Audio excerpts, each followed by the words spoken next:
नमस्कार दोस्तों, share market के बारे में बात करते हैं। टीसीएस के बारे में बात करेंगे, टाटा कंसल्टेंसी सर्विसेज लिमिटेड के बारे में बात करते हैं।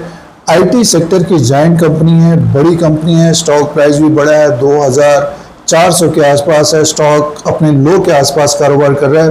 पिछले एक साल का रिटर्न है -29% माइनस है। और उससे पहले बात करते तो 4000 से गिरकर ये 2400 तक आया है। एक बड़ी गिरावट देखने को मिली है टीसीएस में। तो इसी के बारे में बात करेंगे और बात करेंगे डिविडेंड के बारे में। डिविडेंड डिक्लेयर किया था कंपनी ने 31 रुपीज़ का। रिकॉर्ड डेट और पेमेंट डेट का अपडेट नहीं था। और कुछ महत्वपूर्ण पॉइंट्स की बात करेंगे। आपका निवेश है, इन्वेस्टमेंट है, तो टीसीएस ने माइनस रिटर्न दिया है 30% का। तो मार्केट में ये देखने को मिलता है, अगर हम बड़ी कंपनी का भी शेयर खरीदते हैं, जैसे कि देखा होगा कि बड़ी कंपनियों के शेयरों में इन्वेस्टमेंट करिए। अब पिछले एक साल से जो निवेशकों ने खरीदारी की है टीसीएस में, टीसीएस का स्टॉक 4000 से गिरकर 2400 के आसपास आ गया। तो बाजार में रिस्क है। और अभी हाल फिलहाल की बात करें तो 3000 के आसपास था, ये 3000 के ऊपर था फरवरी के मंथ में, गिरकर देखिए 2400 के आसपास आ गया। तो लगातार निवेशक इसमें फंसे हैं, वरीड हैं, चिंतित हैं। जो निवेशकों ने ऊपर की तरफ खरीदारी की है, डिविडेंड से थोड़ा बहुत रिलीफ मिल रहा है निवेशकों को, बट स्टॉक में तेजी देखने को नहीं मिल रही। जब जब तेजी आ रही है तो गिरावट ज़्यादा आ रही है।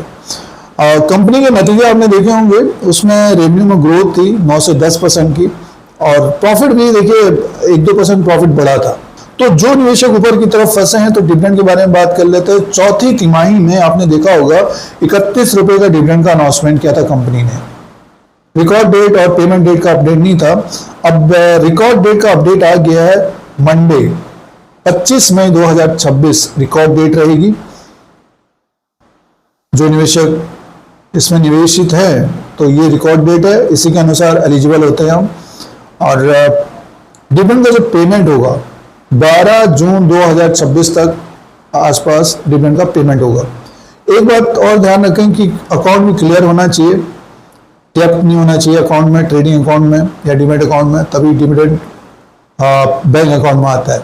जो निवेशक ऊपर की तरफ फंसे हैं और जो निवेशक खरीदारी कर रहे हैं या लेना चाहते हैं 31 रुपीज़ का, अपने अनुसार देखें क्या करना है क्या नहीं करना है, क्योंकि आईटी सेक्टर के शेयरों में अभी खरीदारी के लिए ज़्यादातर जो एनालिस्ट हैं मनाही कर रहे हैं।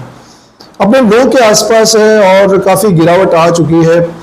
और आगे आने वाले क्वार्टर्स में देखना पड़ेगा कि क्या बयान आते हैं, कितनी ग्रोथ रहती है। डॉलर इंडेक्स तो ऊपर की तरफ जा ही रहा है, 95 तक पहुंचा है, क्योंकि आईटी सेक्टर की जो कंपनियां होती हैं उनका ज़्यादातर कारोबार बाहरी होता है।